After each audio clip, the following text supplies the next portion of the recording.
My very dearest, beloved, divine friends, families, brothers and sisters in the RAWRKs Guyana Free Media, and I am your host, Haji Dr. Roshan Khan.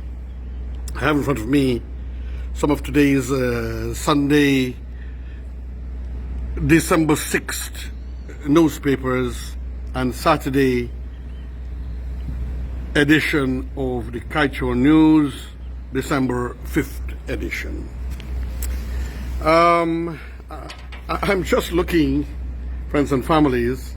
I hope that you have had, first of all, let me say a God bless morning and afternoon, as the case may be, and may your lives be blessed and enriched and fulfilled. Just to let you know, in case there's a mistake, remember that's why it's in the raw. And I do make mistakes at times because I'm videoing with my hand. I'm trying to get one of those, what they call the sweet stick type that moves. I think somebody's getting me one of that for Christmas, so I'm not hurrying.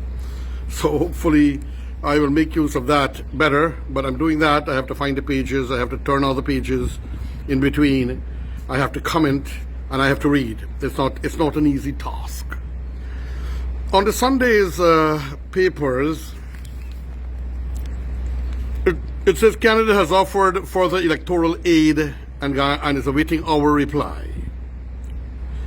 Ambassador or High Commissioner Chatterjee says democracy tested but prevailed during elections controversies. Democracy prevailed. Yours truly played an important role in that, my friend. I think, according to words out there, I'm not blowing my own horn, not patting my own chest or shoulder, but according to the word out there, which caused love, support, respects from many now in the corridors of power and ordinary brothers and citizens, voters, supporters for freedom and democracy in Guyana and around the world. The same papers, which is Sunday, December 6th, Tabrook News, is saying baby girl found dead in canal with severed hand. Where are we going, Guyanese? A baby girl, her hand chopped off, her face up in a canal. This is very painful. And Eccles youth succumbs after LBI crash. They're losing so much of our youths to crime by going to jail, and we are losing so many of our youths, ladies and gentlemen, by death. And so many women, brutality, are being murdered and slaughtered around the place. It's a very painful thing. On the yesterday's papers, Kaichor News, I have Exxon to give unlimited insurance is key sign that negotiation is possible. Getting Exxon to give unlimited insurance is key sign that negotiation is possible. That's a good thing, and we do need renegotiation. Our people needs to enjoy our gifts, our fruits of God, and the blessings. That's from the oil and gas body. And then the agriculture minister calls on Auditor General to probe massive variations in NDIA contracts, one found to be more than double original contract price. Can we imagine this? People are tendering, can't get tenders. Yours truly suffers a lot from this. For example, GCOM. I technically won it, but because the man didn't want me, he went and found all kinds of excuse to deny my tender. That is Lowenfield. The man we know who has proven himself to be deceptive, dishonest, cruel, unpatriotic, and a total liar and a vagabond. And he took my contractor out because he wanted his own people there that he could control in order to commit some kind of a rigging that he had planned. We also see another part here in which His Excellency President Dr. Irfan Ali has invited former presidents, including David Arthur Granger, on December 15th for a discussion on taking the country forward. This is awesome. You don't normally see things like this in Guyana, and it is fantastic. Yes, he was a former president, extremely wanting in many areas, and also when it came to the elections, the manipulations, the games and the tricks. But still, he was president. His credibility has suffered, but we will be looking at some of this as we move along, friends and families. That's one papers, two papers, and we are having the Guyana Chronicle frontline saying today, Sunday 6th, the APNO AFC spent over 1.2 million, so I beg your pardon, the APNO AFC spent over 1.2 trillion unproductively after the no confidence motion. Much was also spent, and I don't know if this will tie in with that. And going down to the papers, it shows seawall beautification taking shape. This is wonderful. We need this. We have to be very careful with vagrants stealing the flowers, and have serious patrols, and not only that, also serious imprisonment for anybody who desecrate this new beautiful sanctity of the seawall, which being watched over and managed by First Lady Aria Ali. Congratulations, First Lady. Happy to have you. Women rights activist survives the 17 years of abuse. Psychologist and women rights activist Bibi Ahmad, 17 years of abuse she survives. And she has started an organization to help abused women. This is wonderful. This is this kinds of things need support. And the government need to partner. Whilst the government has an excellent Ministry of Human Services, Social Protection and Human Development, it is a great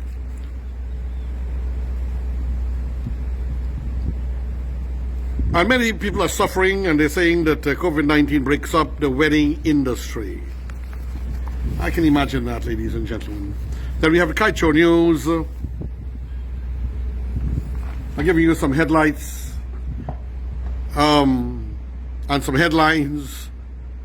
Australian mining company Fortescue Metal Group here to invest. But I'm asking, where were these people all our life? Where were they? Now that we found some stuff and we can develop and grow, where were they?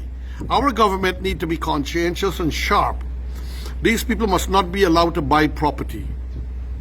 They have to rent property from Guyanese and we can build to suit. They must not be allowed to sell any concession or anything given to them without paying the requisite taxes. This is extremely important, my friends and families, ladies and gentlemen. Australian mining company Fortescue Metal Group here to invest. And if they sell out to any other company, we must give approval. And we, the Guyanese, must be able to get some taxes on 50% of the profits that they make when they sell out, if they sell out. I wonder if my government is listening to me. Because everything will be gone. And we Guyanese will be servants and slaves and workers. You cannot make Guyanese slaves and workers and help us to get into the industries and the business somewhat. President Irfan Ali, Vice President, Dr. Barajak Deo, Prime Minister, Brigadier Mark Phillips, and the entire cabinet, Bishop Juan Edgil, look out for us a little bit, invite us a little bit, help us a little bit, because we will not have that kind of an income. So this is what I want, a message that I want to send out there, ladies and gentlemen. Now, international lawyer,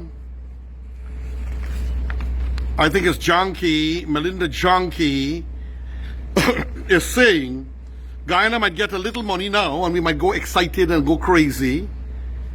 Guyana might get a little money now from oil, but massive debt awaits in the horizon for our children and our children's children. So don't depend upon oil too much, ladies and gentlemen. Then we have a repeat of the body of newborn found in West Coast Canal. coalition government expended 4.2 billion from contingency fund after passage of no confidence motion. The finance minister, ladies and gentlemen, to me, this reeks of corruption and thievery. There was a no confidence motion. Whether they were going to court or were trying to challenge it in a Mickey Mouse manner, the Minister of Finance, along with Cabinet, needs to face the music. They need to face the law, because there was a no confidence motion and the government had failed. It fell. And then we have here Trump blacklists ExxonMobil's Chinese partner in Stabroek block in Guyana. And this is international war games, so to say. So ladies and gentlemen, I want you to listen to this part before I close this section. Guyana might get a little money now from oil, but massive debt awaits on the horizon. International lawyer Lawyer Janki. Local politicians are constantly confusing and professing that Guyana will receive millions of dollars in revenue from oil sector over years to come. While it is true that the country stands to get a little money now, and in the near future massive debt awaits on the horizon, says international lawyer and transparency advocate Lawyer Janki. In an invited comment, Janki recalled that even now the country owes ExxonMobil approximately US $900 million. Ladies and gentlemen, what did we do? What did the former government do? If they are investors and they are spending their money to invest and they don't find anything, why must we repay them? And if they invest and they find and they're getting the hog of the oil and the wealth and whatever we're getting, and we're getting a little 2%, and a little next to nothing, ladies and gentlemen, why must we pay them? They are the investors. This needs to come to an end. In cost, it claimed to have incurred offshore Guyana before it signed the highly criticized Stabroek block deal in 2016, with ExxonMobil rushing to have 5 oil vessels in operation in 2026. Development and operational costs will soar billions of US dollars, which will also have to pay, explained the lawyer. Billions we'll have to pay, and they're investing. And they're in a hurry to suck us out, and they're destroying the environment and taking everything out, throwing the poison, damaged, toxic waters, killing our ocean, our rivers, ladies and gentlemen, destroying our fish, forgetting that we have to live. All they care about is their wealth and their money for themselves, their family, their shareholders, and to eat and live like hungry beasts. This is not right. I think I'm a supporter of ExxonMobil and business and capitalism and investment, but they must have a certain respect for the people who owns the country and must want Guyanese to have a little bit of enjoyment. I recall the first session they had with ExxonMobil when they were addressing us about oil and gas, and the new head of ExxonMobil worldwide said, from day one, Guyana will get money. Where is it? Hardly anything we can see, and we are indebted above our head, and we are going to die if we stay that way. And our country will poodle in waste. She said this is just a small fraction of the debt that will be hanging around the nation neck into the future. Billions of dollars will be a fraction, ladies and gentlemen. Also of concern to Janki is the deteriorating health of ExxonMobil, and how reliant it will be on Guyana to be its cash engine.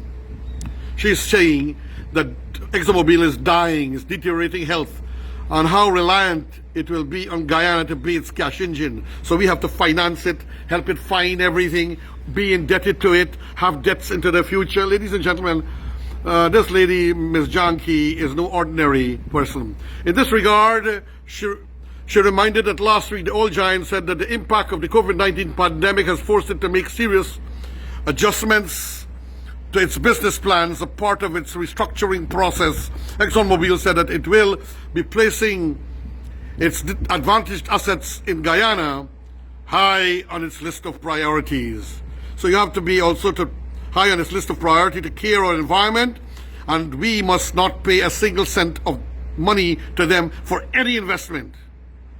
And we are entitled to 50%, at least 34, 35% like Suriname, of what is discovered and what is sold. But in order to keep the focus on Guyana, Janki said the company has had to write off US 17 to 20 billion worth of natural gas assets in other parts of the world. Obviously, they wrote off the gas because it is worthless to them. They will never write it off if they could make money out of it. It is a stranded fossil fuel asset. It is a stranded fossil fuel asset that we have, natural element to which we are entitled. Nobody wants it, expressed the lawyer. Another critical development, she said, is the fact that Exxon is cutting 14,000 jobs, or about 15% of its global work, while adding that the company has been forced to cut capital expenditure for 2020 to US 32 billion from 33 billion. And they're expecting us, ladies and gentlemen, to be financing their debts and their woes. Taking the foreigners into account, Janki said it is clear to see that this company is in ill health, while adding that it does not bode well for Guyana. Guyana might get a little money now, but in the long term it will have massive debt. It's repeated here in the article. Furthermore, when a company is doing so badly as Exxon is right now, Janki posited that the prudent government would take steps to protect its country. And I will add, its citizens, people like you and me, ladies and gentlemen. The lawyer said,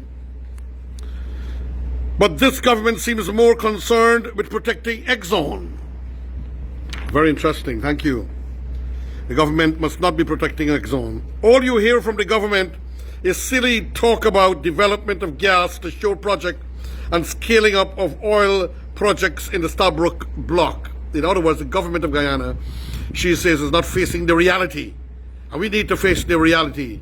And our government needs to protect us, the people, into the future. All you see is the government burdening the Guyanese people with more debt that has to be paid back long after the politicians have disappeared. And then we will, and our children will end up being dung, ladies and gentlemen, and having to suffer to pay this. This is unfair. And our children will curse us. Janki stressed that the company's financial health needs to be of concern to all Guyanese, as the nation could be left hanging from a dangerous precipice. She said it is imperative that one questions what would happen to Guyana if ExxonMobil goes down, and don't think it's too big to go down. So if it go down, what will happen to Guyana and all that we are doing? Do we have backup? Do we have the Russians standing with us? And I hope good Russian companies, not like what we had in the Berbice mining area, which we refer to as Burmine, which was formerly Reynolds Mines. Janki said that are all pertinent questions and topics which the nation's leaders ought to be addressing now. Guyana, if Exxon goes down in the middle of the Grand Gas to Shore plans, it is pushing. So she's worried if they go down there, what will happen? Anyhow, we have to keep going and hoping for the best and think positive. But the fact is, our government must look out for us, the people of this country, and help us to get some investments and help us to get some opportunity and capital in various schemes in this country, so that everything is not eaten out. And again, these companies who are investing in Guyana, friends and families, ladies and gentlemen, they must not allow to own properties. They must rent properties. And if they sell, we must get 50% of the profits they're making, and the land and the property rights must belong to us, and we must have a right to kick out the persons that they sell to if there is Scavenger type company who cares nothing about your country and your people and your environment. Your friend and your brother, me, Haji, Dr. Roshan Khan, saying thank you for joining into this, the RK's Guyana Free Media in the Raw. Farewell, friends.